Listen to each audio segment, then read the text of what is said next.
Hello കൂട്ടുകാരെ, നമസ്കാരം. മിക്സീസ് വേൾഡിലേക്ക് എല്ലാവർക്കും സ്വാഗതം. അപ്പോൾ ക്രിസ്മസ് ഒക്കെ അല്ലേ ഇപ്പോൾ, അപ്പോൾ അതുകൊണ്ട് ഞാനൊരു കേക്കിൻ്റെ റെസിപ്പി ആയിട്ടാണ് വന്നിരിക്കുന്നത്. നമുക്കത് എങ്ങനെയാണ് ഉണ്ടാക്കാമെന്ന് നോക്കാം. അപ്പോൾ അതോടുകൂടി എല്ലാവർക്കും മെറി ക്രിസ്മസ്. നമുക്ക് കേക്ക് ഉണ്ടാക്കാനായിട്ട് ആവശ്യമുള്ള സാധനങ്ങൾ, ഇത് മെയിനായിട്ട് നമുക്കതിലേക്ക് മസാലകൾ വേണം.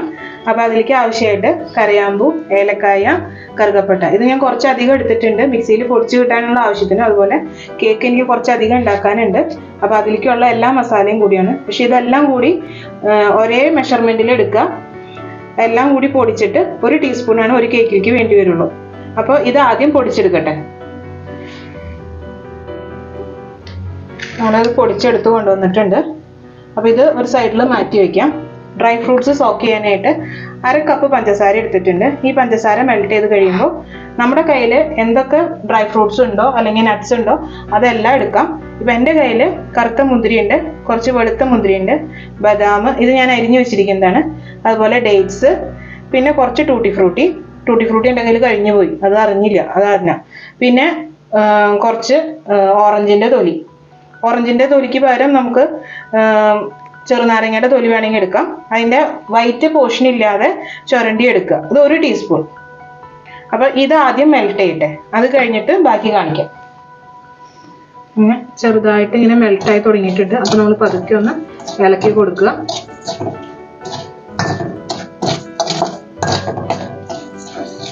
എല്ലാതും ഈവണായിട്ട് നമുക്ക് മെൽറ്റായിട്ട് കിട്ടാൻ വേണ്ടിയിട്ട് അങ്ങനെ ഇളക്കി കൊടുക്കുന്നത്.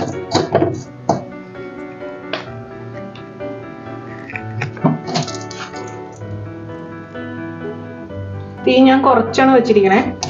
അധികം തീ വെച്ച് പുകഞ്ഞ് ഇത് കരിഞ്ഞൊന്നും പോകാൻ പാടില്ല. അല്ലാണ്ട് കരിഞ്ഞു പോയി കഴിഞ്ഞാൽ ഈ കേക്കിനും ടേസ്റ്റ് ചേഞ്ച് വരും, ഒരു കനപ്പരസം വരും. അപ്പോൾ കരിയാതെ സൂക്ഷിക്കുക.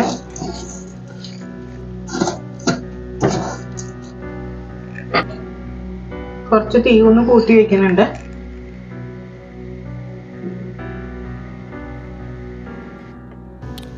ഞാനിവിടെ എൻ്റെ ഏറ്റവും ചെറിയ ബർണർമയാണ് ഇത് ഉരുക്കാൻ വെച്ചിരിക്കുന്നത്. അപ്പോൾ അത് ഫുൾ ഫ്ലെയിമിലിട്ട് ഉരുക്കുമ്പോൾ കുഴപ്പമൊന്നുമില്ല. വലിയ ബർണറിൽ വെച്ചിട്ട് ആരും ഇതുപോലെ തീ കൂട്ടി വെക്കരുത്, അത് കരിഞ്ഞു പോകും. ഇതൊന്ന് ഡാർക്ക് ഷെയ്ഡിലേക്ക് വരണം. നല്ലതാണ്, അത് മെൽറ്റ് ആയിട്ടുണ്ട്, പക്ഷെ ഒന്നും കൂടി ഡാർക്ക് ഷെയ്ഡിലേക്ക് വരണം. അതൊന്ന് പതഞ്ഞ് പൊന്തി വരും. ഇത് പതഞ്ഞു പൊന്തി നല്ല ഡാർക്ക് കളറായിട്ട് വരണം, എന്നാലേ കേക്കിന് നല്ല കളർ വരുള്ളൂ. നമ്മൾ പുറത്തുനിന്നൊക്കെ മേടിക്കുന്ന കേക്കിൻ്റെ കളർ പോലെ വരണം എന്നുണ്ടെങ്കിൽ ഇതുപോലെ ഡാർക്ക് ഷെയ്ഡായിട്ട് വരണം. നന്നായിട്ട് പതഞ്ഞു പൊന്തി വരുന്നുണ്ട്.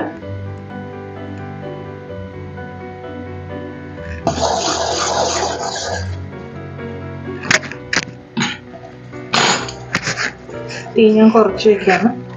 അത്യാവശ്യം നല്ല ഡാർക്ക് കളറിലേക്ക് എത്തി തുടങ്ങിയിട്ടുണ്ട്.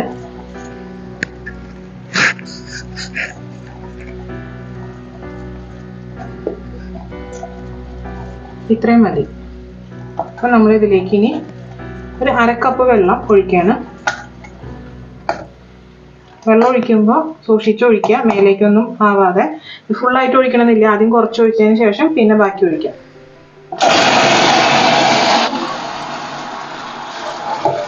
ഒഴിക്കുമ്പോൾ ഈ പഞ്ചസാര അലിയിച്ചിട്ട് ഒന്ന് ക്രിസ്റ്റലൈസ് ആവും, അത് കുഴപ്പമില്ല. തീ കൂട്ടി വയ്ക്കാം. നന്നായിട്ടൊന്ന് തിളച്ച് വരട്ടെ. ഇത് ക്രിസ്റ്റലൈസ് ആയാലും തിളച്ച് വരുമ്പോൾ ശരിയായിക്കോളും. എല്ലാം ശരിയായി. ഞാൻ നന്നായി തിളച്ച് വരട്ടെ.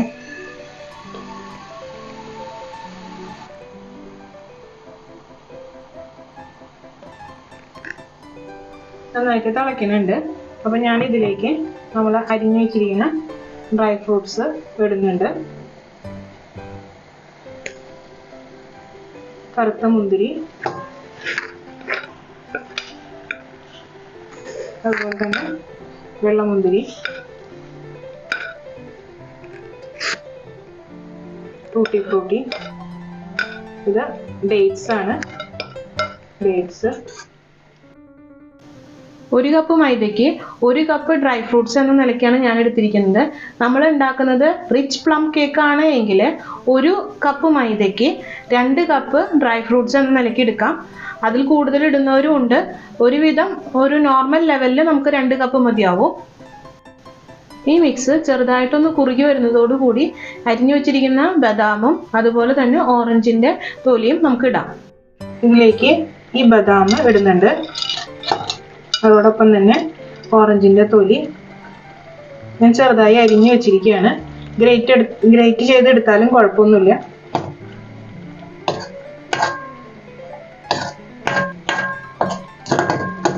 ചെറുതായിട്ടൊന്ന് കുറുകി വരണം.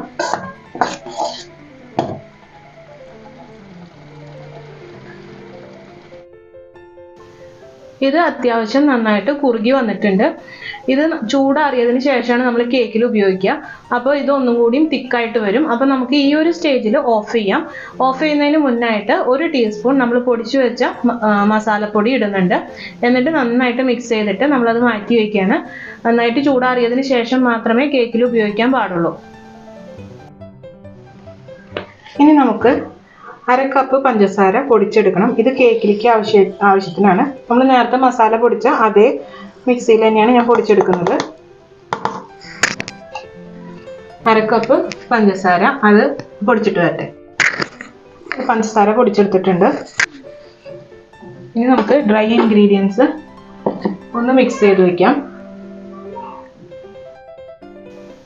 നമുക്ക് കേക്കിൻ്റെ മിക്സ് തയ്യാറാക്കാൻ വേണ്ടിയിട്ട് 250 ml 1 കപ്പിൽ 1 കപ്പ് മൈദയാണ് ഞാൻ എടുത്തിരിക്കുന്നത്. കുത്തി നിറച്ചെടുക്കരുത്, കറക്റ്റ് ലെവലിലായിട്ട് എടുക്കണം. അതോടൊപ്പം തന്നെ 1 ടേബിൾ സ്പൂൺ കൊക്കോ പൗഡർ ഞാൻ യൂസ് ചെയ്യുന്നുണ്ട്. ഇതെല്ലാം ഇടുന്നത് ഞാനൊരു അരിപ്പയിലാണ്. അത് നമുക്ക് അരിച്ചെടുക്കാനും കൂടിയുള്ളതാണ്. പിന്നെ ഇതിലേക്ക് നമുക്ക് 1 ടീസ്പൂൺ ബേക്കിംഗ് പൗഡർ വേണം. ടേബിൾ സ്പൂൺ അല്ല, ടീസ്പൂണാണ്. അത് പ്രത്യേകം ശ്രദ്ധിക്കണം. അതോടൊപ്പം തന്നെ 1/2 ടീസ്പൂൺ ബേക്കിംഗ് സോഡ ഞാൻ ഉപയോഗിക്കുന്നുണ്ട്. ബേക്കിംഗ് സോഡ ഒരിക്കലും കൂടി പോവരുത്, കുറഞ്ഞാലും കുഴപ്പമില്ല. അതോടൊപ്പം തന്നെ 1 നുള്ള് ഉപ്പ് എടുക്കുന്നുണ്ട്. ഇത്രയും നമുക്ക് ഇതിലിട്ടിട്ട് നന്നായിട്ട് മിക്സ് ചെയ്ത് അരിച്ചെടുക്കണം. 1 or 2 വട്ടം അരിച്ചെടുക്കാം. അല്ലാന്നുണ്ടെങ്കിൽ 1 വട്ടം അരിച്ചെടുത്തിട്ട് വിസ്ക് ഉപയോഗിച്ച് നന്നായിട്ടൊന്ന് മിക്സ് ചെയ്തെടുത്താലും മതി. ആദ്യമായിട്ട് കേക്ക് ഉണ്ടാക്കുന്നവരാണെങ്കിൽ ഒരു 3 വട്ടമെങ്കിലും അരിച്ചെടുക്കണം. അല്ല എങ്കിൽ അത് കറക്റ്റായിട്ട് മിക്സ് ചെയ്ത് കിട്ടില്ല. ഇത് എനിക്ക് നല്ല പ്രാക്ടീസ് ഉള്ളത് കൊണ്ട് കൂടിയാണ് ഞാൻ ഇങ്ങനെ മിക്സ് ചെയ്തെടുക്കുന്നത്. ഒരു പ്രാവശ്യം ഞാൻ അരിച്ചെടുക്കുന്നുള്ളൂ, പക്ഷെ നന്നായിട്ട് മിക്സ് ആയിട്ട് വരികയും വേണം. ഇനി ബേക്കിംഗ് ട്രേ ഒന്ന് ഗ്രീസ് ചെയ്തെടുക്കണം. ഇത് 8 ഇഞ്ചിൻ്റെ ബേക്കിംഗ് ട്രേ ആണ്. ഇത് ഗ്രീസ് ചെയ്തതിന് ശേഷം ഞാൻ 2 പീസ് ബട്ടർ പേപ്പർ വെക്കുന്നുണ്ട്. ബട്ടർ പേപ്പർ ഇല്ല എന്നുണ്ടെങ്കിൽ കുഴപ്പമൊന്നുമില്ല. ഗ്രീസ് ചെയ്തതിന് ശേഷം എന്തെങ്കിലും ഓയിൽ വെച്ചിട്ട് നമ്മൾ അത് ഗ്രീസ് ചെയ്തതിന് ശേഷം അതിൻ്റെ മുകളിൽ കുറച്ച് മൈദപ്പൊടി തൂവി കൊടുത്ത് എക്സ്ട്രാ ഉള്ളത് തട്ടിക്കളഞ്ഞാൽ മതി. ഞാൻ ഓവനിൽ വെച്ചിട്ടല്ല കേക്ക് ഉണ്ടാക്കുന്നത്. ഇതുപോലെ ഒരു കടായിൽ വെച്ചിട്ടാണ് കേക്ക് ഉണ്ടാക്കുന്നത്. അപ്പോൾ അതിന് വേണ്ടിയിട്ട് ഇത് ചൂടാക്കി എടുക്കണം, പ്രീ ഹീറ്റ് ചെയ്തെടുക്കണം. അതിന് വേണ്ടിയിട്ട് മീഡിയം ബർണറാണ് ഞാൻ യൂസ് ചെയ്യുന്നത്. മീഡിയം ബർണറിൻ്റെ ഇതിൽ ഫുൾ ഫ്ലെയിമിൽ ഇത് വെക്കുകയാണ്. ഒപ്പം അതിൻ്റെ ഉള്ളിലേക്ക് ഇതുപോലെ ഒരു റിങ് ഇറക്കി വെക്കുന്നുണ്ട്. നമ്മൾ അടച്ചു വയ്ക്കുകയാണ്. നമ്മുടെ കേക്കിൻ്റെ മിക്സ് നമ്മൾ മിക്സ് ചെയ്ത് വരുമ്പോഴേക്കും ഇത് പ്രീ ഹീറ്റ് ചെയ്തിട്ടുണ്ടാവും. അപ്പോൾ ഇതിവിടെ ഇങ്ങനെ ഇരിക്കട്ടെ. കേക്ക് ഉണ്ടാക്കാനായിട്ട് ഞാൻ 3 മുട്ടയാണ് എടുത്തിരിക്കുന്നത്. നമ്മൾ പ്ലം കേക്ക് ഉണ്ടാക്കാനായിട്ട് യെല്ലോയും വൈറ്റും സെപ്പറേറ്റ് ചെയ്ത് എടുക്കേണ്ട ആവശ്യമില്ല. രണ്ടും കൂടി ഒന്നിച്ച് തന്നെ നമുക്ക് അതിലേക്ക് ഒഴിക്കാവുന്നതാണ്. പിന്നെ ഒരുപാട് ഫ്ലഫി ആയിട്ട് വരേണ്ട ആവശ്യമില്ല. അങ്ങനെ ഫ്ലഫി ആയി വന്നു കഴിഞ്ഞാൽ കേക്ക് ചിലപ്പോൾ നമ്മൾ ഉണ്ടാക്കുമ്പോൾ കുഴിഞ്ഞു പോകാനുള്ള സാധ്യതയുണ്ട്. അപ്പോൾ നോർമൽ ലെവലിൽ നമ്മളൊന്ന് ബീറ്റ് ചെയ്ത് നന്നായിട്ട് മിക്സ് ചെയ്ത് വന്നാൽ മതി. ബീറ്റർ ഇല്ലാന്ന് വിചാരിച്ചിട്ട് നിങ്ങൾ ആരും ഇത് ഉണ്ടാക്കാതെ ഇരിക്കരുത്. കാരണം ഞാൻ ബീറ്റർ വെച്ചിട്ട് ചെയ്യുന്ന എല്ലാ കാര്യങ്ങളും നോർമൽ ഒരു മിക്സിയിൽ നമുക്ക് ചെയ്തെടുക്കാവുന്നതേ ഉള്ളൂ. ഏറ്റവും എളുപ്പത്തിൽ നമുക്ക് ഉണ്ടാക്കാൻ പറ്റുന്ന ഒരു കേക്കും കൂടിയാണ് പ്ലം കേക്ക്. അത്ര റിസ്ക് ഫാക്ടർ ഇല്ല ഇതിൽ, കാരണം അത് ഫ്ലഫി ആയിട്ട് വരേണ്ട ആവശ്യമില്ല. അതുകൊണ്ട് തന്നെ ഏറ്റവും എളുപ്പമാണ് ഇത് ഉണ്ടാക്കാനായിട്ട്. ഇപ്പം ഇത്രയും പതഞ്ഞു പൊന്തിയതിന് ശേഷം നമുക്കതിലേക്ക് പൊടിച്ചു വെച്ച പഞ്ചസാര ഇടാം. ഞാൻ മുഴുവനായിട്ട് ഇട്ട് കൊടുക്കുകയാണ്. എന്നിട്ട് ജസ്റ്റ് ഒന്ന് മിക്സ് ചെയ്തതിന് ശേഷം ബീറ്റർ ഓൺ ചെയ്യണം, അല്ലെങ്കിൽ അത് പൊടി മുഖത്തേക്കൊക്കെ പറക്കും. അതുകൊണ്ട് അങ്ങനെ ഒന്ന് ജസ്റ്റ് ഒന്ന് മിക്സ് ആക്കിയതിന് ശേഷം വേണം അത് നന്നായിട്ട് ബീറ്റ് ചെയ്തെടുക്കാനായിട്ട്. നന്നായിട്ട് പഞ്ചസാര അരിഞ്ഞ് അതിൽ മിക്സ് ആയതിന് ശേഷം നമുക്ക് അടുത്ത കാര്യങ്ങൾ ചെയ്യാം. പഞ്ചസാര ഇട്ടതിന് ശേഷം അത്യാവശ്യം നന്നായിട്ട് മിക്സ് ആയിട്ടുണ്ട്. ഇനി ഇതിലേക്ക് 1/2 കപ്പ് ഓയിൽ ഒഴിക്കുകയാണ്. 1/2 കപ്പ് ഓയിലിനോടൊപ്പം തന്നെ ഞാൻ 1 ടീസ്പൂൺ വാനില എസൻസ് ഒഴിക്കുന്നുണ്ട്. ഇത് ഇത്തിരി ഡാർക്ക് വാനില എസൻസ് ആണ്, അപ്പോൾ അത് 1 ടീസ്പൂൺ ഒഴിക്കുന്നുണ്ട്. ഇനി ഓയിൽ ഒഴിച്ചതിന് ശേഷം നന്നായിട്ട് മിക്സ് ആയിട്ട് വരണം. ഇല്ലാന്നുണ്ടെങ്കിൽ അത് ശരിക്കും മിക്സ് ആയിട്ടില്ല എന്നുണ്ടെങ്കിൽ ഓയിൽ ഇങ്ങനെ മുകളിൽ പൊന്തി കിടക്കും. അപ്പോൾ അത് ഇല്ലാതെ ശ്രദ്ധിക്കണം. ഇത് അത്യാവശ്യം സ്പീഡിൽ തന്നെ നമുക്ക് മിക്സ് ചെയ്തെടുക്കാം, കുഴപ്പമൊന്നുമില്ല. ഇനി ഇതിലേക്ക് ഡ്രൈ ഇൻഗ്രീഡിയൻസ് നമ്മൾ ചേർക്കുകയാണ്. ഇതൊരു 3 പ്രാവശ്യമായിട്ട് ഇട്ടിട്ടാണ് ഞാൻ അതിൽ ചേർക്കുന്നത്. അതോടൊപ്പം തന്നെ 1.5 ടേബിൾ സ്പൂൺ ഓറഞ്ച് ജ്യൂസ് ഞാൻ എടുത്തു വെച്ചിട്ടുണ്ട്. അത് ലാസ്റ്റാണ് ഞാൻ ചേർക്കുള്ളൂ, നമ്മുടെ ആവശ്യം നോക്കിയിട്ട്. 1.5 ടേബിൾ സ്പൂൺ തന്നെ വേണ്ടി വരുമെന്ന് അറിയില്ല. പിന്നെ ഇത് ഞാൻ സ്പീഡിൽ ഇട്ടിരിക്കുന്നതാണ്, അത്ര സ്പീഡിൽ നിങ്ങൾ മിക്സ് ചെയ്ത് കുറച്ച് പതുക്കെയാണ് ഈ ഡ്രൈ ഇൻഗ്രീഡിയൻസ് ഇട്ടിട്ട് മിക്സ് ചെയ്യാൻ പാടുള്ളൂ. ഇത് കുറച്ചൊന്ന് മിക്സ് ആയതിന് ശേഷം നമ്മുടെ ഡ്രൈ ഫ്രൂട്ട്സ് മിക്സ് ഇതിലേക്ക് ചേർക്കണം. സാധാരണ ഞാൻ ഇങ്ങനെ ഡ്രൈ ഫ്രൂട്ട്സ് മിക്സ് ഉണ്ടാക്കാറില്ല. ഞാനിത് 1 വർഷം മുന്നേ, കഴിഞ്ഞ വർഷം ഞാൻ ഇട്ട് വെച്ചിരിക്കുന്നതാണ് ഈ കാണുന്നത്. അതിൽ ബാക്കിയുള്ളതാണ്, കേടൊന്നും വരില്ല. ഇതുപോലെ സോക്ക് ചെയ്ത് ഞാൻ വെക്കാറുണ്ട്, എന്നിട്ട് അതാണ് യൂസ് ചെയ്യാറ്. അപ്പോൾ ഇത് വീഡിയോയ്ക്ക് വേണ്ടിയിട്ടാണ് ഞാൻ ഇങ്ങനെ ഇന്ന് ഇൻസ്റ്റൻ്റ് ആയിട്ട് ചെയ്തത്. നമുക്ക് ഇൻസ്റ്റൻ്റ് ആയിട്ട് ഇതുപോലെ ചെയ്തെടുക്കാവുന്നതേ ഉള്ളൂ. അപ്പോൾ ഇതിൻ്റെ പകുതി ഞാൻ ഇടുകയാണ് ഇതിലേക്ക്. എന്നിട്ട് നന്നായി മിക്സ് ആയതിന് ശേഷം അടുത്ത പകുതിയും കൂടി അതിലേക്ക് ഇടും. അത് ഒന്നിച്ചിട്ട് കഴിഞ്ഞാൽ ചിലപ്പോൾ അത് നമുക്ക് മിക്സ് ചെയ്യാൻ കുറച്ച് ബുദ്ധിമുട്ട് വരും. അതുകൊണ്ടാണ് ഞാൻ 2 പോർഷനായിട്ട് ഇടുന്നത്. ഇത് ഇട്ട് നമ്മൾ മിക്സ് ചെയ്ത് കഴിയുമ്പോൾ തന്നെ നമ്മുടെ ആ ബാറ്ററിൻ്റെ കളറൊക്കെ ചേഞ്ച് ആവും, നല്ലൊരു ഡാർക്ക് ഷെയ്ഡിലേക്ക് വരുന്നുണ്ട്. ഇത് നന്നായി മിക്സ് ആയതിന് ശേഷം നമ്മുടെ ബാക്കിയുള്ള ആ പൊടിയും കൂടി അതിലേക്ക് ഇട്ട് കൊടുത്ത് മിക്സ് ചെയ്തെടുക്കുകയാണ്. അത് നന്നായി മിക്സ് ചെയ്ത് വരുമ്പോൾ കുറച്ചൊന്ന് ടൈറ്റായ പോലെ തോന്നും. അങ്ങനെ ടൈറ്റായിട്ട് വരുമ്പോഴാണ് നമ്മൾ ആ ഓറഞ്ച് ജ്യൂസ് ഒഴിക്കുന്നത്. ഇതിലേക്ക് ഞാൻ 1 ടേബിൾ സ്പൂൺ ഓറഞ്ച് ജ്യൂസ് ഒഴിക്കുന്നുണ്ട്. നമുക്കത് നന്നായിട്ട് മിക്സ് ചെയ്തിട്ട് നോക്കാം ഇനി അതിലേക്ക് ആവശ്യമുണ്ടോയെന്ന്. ആവശ്യമുണ്ടെങ്കിൽ മാത്രം നമുക്ക് ബാക്കിയുള്ളതും കൂടി ഒഴിച്ചാൽ മതി. ഇത് അത്യാവശ്യം തിക്കായിട്ടുള്ള ബാറ്റർ തന്നെയാണ്, അപ്പോൾ അത്യാവശ്യം കറക്റ്റായിട്ടും മിക്സ് ആയിട്ടുണ്ട്. അപ്പോൾ ആ 1/2 ഭാഗം ഞാൻ ഉപയോഗിക്കുന്നില്ല, 1/2 ടേബിൾ സ്പൂൺ ഞാൻ മാറ്റി വെച്ചിരിക്കുകയാണ്. പ്ലം കേക്കിൻ്റെ ബാറ്റർ എന്ന് പറയുമ്പോൾ ഇതുപോലെ മുറിഞ്ഞ് വീഴുന്ന രീതിയിൽ വരണം. പലരും കംപ്ലൈൻറ്റ് പറയുന്നത് കേൾക്കാം, എല്ലാ ഡ്രൈ ഫ്രൂട്ട്സും അടിയിൽ പോയിരിക്കുകയാണ്, ഇതിൽ ഇടയിലായിട്ട് എല്ലായിടത്തും ഈവണായിട്ട് സ്പ്രെഡ് ആവണില്ലാണ്. അത് ബാറ്റർ ലൂസായി പോകുന്നതുകൊണ്ടാണ്. അപ്പോൾ അത് അങ്ങനെ ലൂസാവുകയാണെങ്കിൽ 2 ടീസ്പൂണും കൂടി മൈദപ്പൊടി ഇട്ട് നമുക്ക് കറക്റ്റ് ചെയ്തെടുക്കാം. അതിൻ്റെ അളവിലൊന്നും പ്രശ്നം വരില്ല. ഇനി നമുക്കിത് ബേക്കിംഗ് ട്രേയിലേക്ക് മാറ്റാം. ബേക്കിംഗ് ട്രേയിലേക്ക് മാറ്റുമ്പോൾ ബേക്കിംഗ് ട്രേയുടെ ഹാഫ് പോർഷനിൽ മാത്രമാണ് ഈ ബാറ്റർ നിൽക്കാൻ പാടുള്ളൂ, അല്ലെങ്കിൽ അത് പൊന്തിപ്പോവും. നന്നായിട്ട് ടാപ്പ് ചെയ്യണം, അതിൽ എയർ ബബിൾസ് ഒന്നും ഇല്ലാതെ കിട്ടാൻ വേണ്ടിയിട്ടാണ്.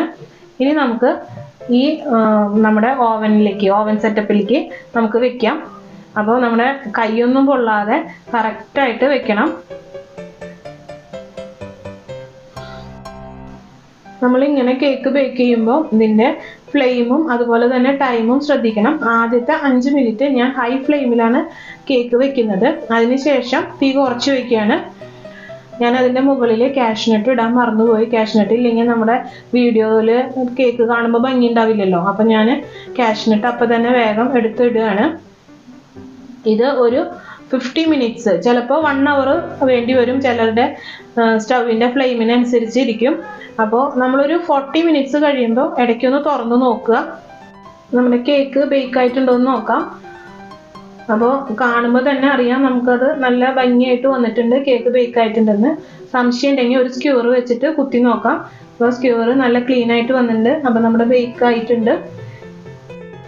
ഇത് കേക്ക് എടുക്കുക എന്നുള്ളത് വലിയൊരു ടാസ്ക്കാണ്, കൈ പൊള്ളാണ്ട് സൂക്ഷിച്ചെടുക്കണം. എൻ്റെ കടായി ഇത്തിരി ചെറുതാണ്, അതുകൊണ്ട് തന്നെ എടുക്കാൻ ബുദ്ധിമുട്ടാണ്.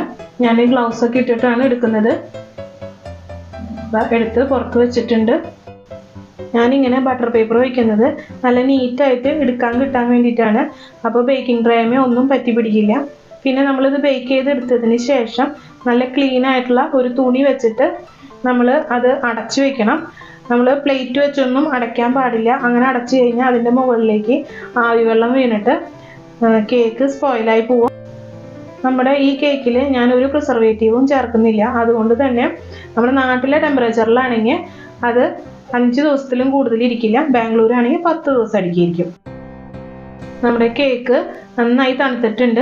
ഇനി അത് ഡിമോൾഡ് ചെയ്യാം. ഇങ്ങനെ പതുക്കെ പിടിച്ചിട്ടൊന്ന് വലിച്ചു കഴിഞ്ഞാൽ നമുക്ക് നമ്മുടെ കേക്ക് ഊരിപ്പോരും. നമ്മുടെ ട്രേയിലൊന്നും ഒട്ടും പറ്റി പിടിച്ചിട്ടില്ല. നമുക്ക് അങ്ങനെ എടുക്കാൻ എളുപ്പത്തിന് വേണ്ടിയിട്ടാണ് ഞാൻ ഇതുപോലെ ബട്ടർ പേപ്പർ വയ്ക്കുന്നത്. അപ്പോൾ ബട്ടർ പേപ്പർ എടുത്ത് മാറ്റാനും വളരെ ഈസി ആയിരിക്കും. പിന്നെ ഒട്ടും അടിയിൽ കരിഞ്ഞ് പിടിക്കുകയോ ഒന്നും ചെയ്യില്ല.